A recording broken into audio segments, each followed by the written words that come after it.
माझ्या अंगाला कोड होती आणि माझी कोड बसे नाही. तर मी महादेवाला गेलो आणि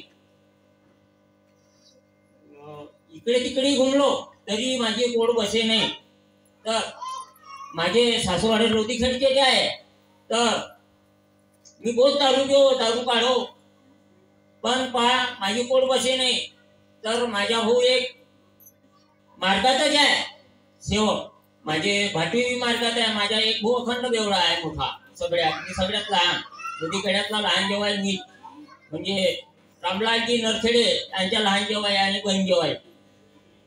तर पहा मी बी चोऱ्या केलेल्याच माणूस आहो. तर माझी पत्नी माने नाही तिला मालूम होतं काय दारू पेते. माझी सासू तशी वाटते म्हणजे कधी बी. तर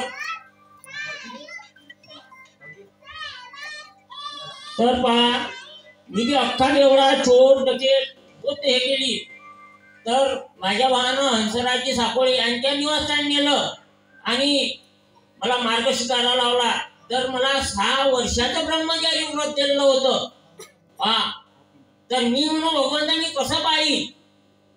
तर कार्यकर्त्यांनी एकच सांगितलं साकोळे साहेबांना की तुम्हाला 6 महिन्याच्या सुट्टी देईन म्हणे, पण तळलेलं नाही खायचं म्हणे. म्हणलं ठीक आहे सर. माझ्या अंगाला पूर्ण कोड होती. भगवंताला एकच सांगितलं भगवंता ज्या रोजी दारू घेऊन ह्या रोजी आत्महत्या करी, ह्या रोजी आत्महत्या करी पक्का आज वचन त्यांना म्हटलं तुम्हाला अखंड बेवडा.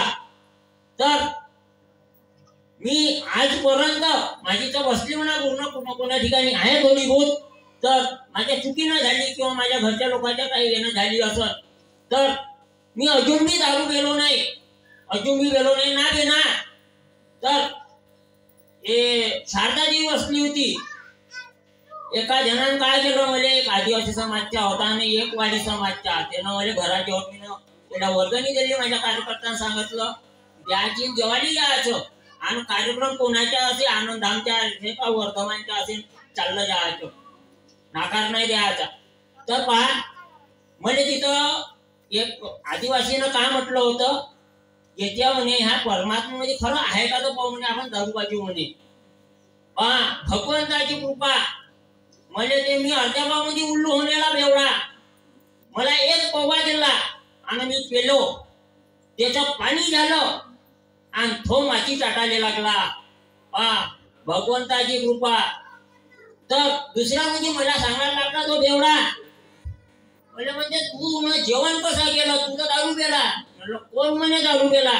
अरे म्हणलं तू दारू पाजली तू सुख समाधान नाही राहायची. म्हणलं काही फायदा नाही म्हणलं दारू पाजली, मी दारू पेलोच नाही. त्या बाबानं माझ्यासाठी पाणी केलं म्हणलं त्या दारूचं आणि तो पेलो मी. असं होऊ शकत नाही म्हणे. म्हणलं तू तरी जेवण केलं का नाही म्हणे. अजूनही त्याला संतान नाही आहे तरी त्याला मी मार्गदर्शन दिलं. तू अगर म्हटलं मा बाबाच्या चरणी मरत असतील तर तुला संतान होईल, नाही तर तू तसाच राहशील जिंदगीभर. तो तसाच आहे. हे भगवत कृपा बहुत जागृत आहे आणि खोटं जो बी बोला नाही गोष्टीला करावं लागते हे मला मालूम आहे. मी किती दुःखात होतो.